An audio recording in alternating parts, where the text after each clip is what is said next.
That wasn't planned too well. They said the rain was going to come. I didn't believe it, not a cloud in the sky. Look at this. God!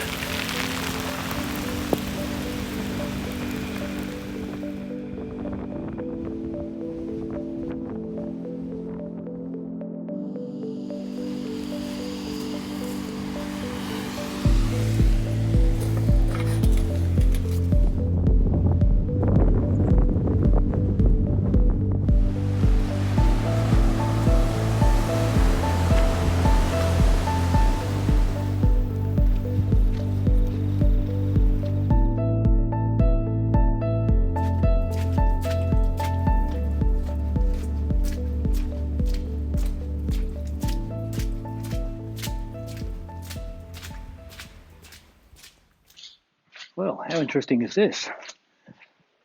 Okay, these are part of the Botany Bay batteries that were built in World War II to defend our coastline against invasions. Now, this is all a section of Botany Bay batteries, which included Bear Island Fort, Henry Head, and Cape Banks. And they are all on the coastline, going into Sydney Harbour as well. And I can see with this one here, there's a track line going through. Not a historian, so I'm going to do the best I can explaining. You can see the train lines or the tracks going through here.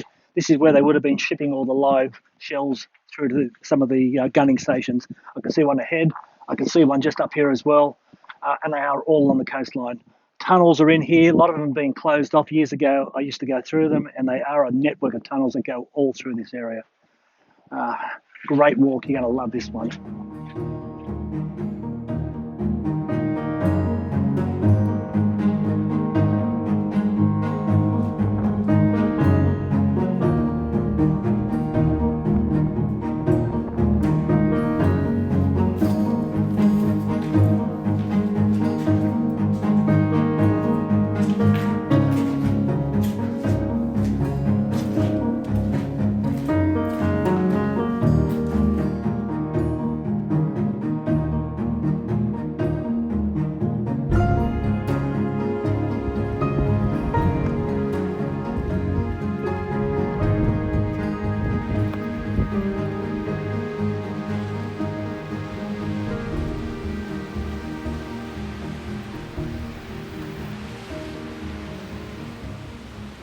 So that's the end of our walk, and that's the LaPerouse to Maroubra Beach coastal walk. And we'll be putting some more information up about this walk on my blog. Now, for a bit of bragging rights about this anchor, considering Maroubra is the area I grew up and spent a lot of my time. Maroubra became well known back in the late 1800s because of two shipwrecks. The first was in 1898, and that was the steel clipper Hereward that got caught in a massive storm just off here at Maroubra, spreading its sails and eventually blowing it back onto the beach over here at the northern end. Now the second, that was only about a year later, and that was in 1899. The steamship Perouse that was heading down south towards Port Kembla for shipment of coal.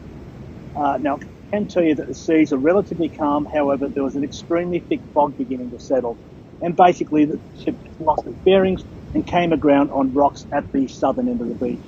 Now, both of these shipwrecks drew thousands and thousands of sightseers just to come and see the shipwrecks. Now, let's go forward 80 odd years on from here, and in 1986, I took on the task to recover and restore the anchor from the Tekafo, and eventually with assistance from Randwick Council, to have the anchor placed back here at the northern end of the beach, just as a permanent reminder of some of Maroubra's history gone past.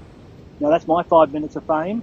And I could probably say that the bragging rights on this anchor are going to remain here a lot longer than I am.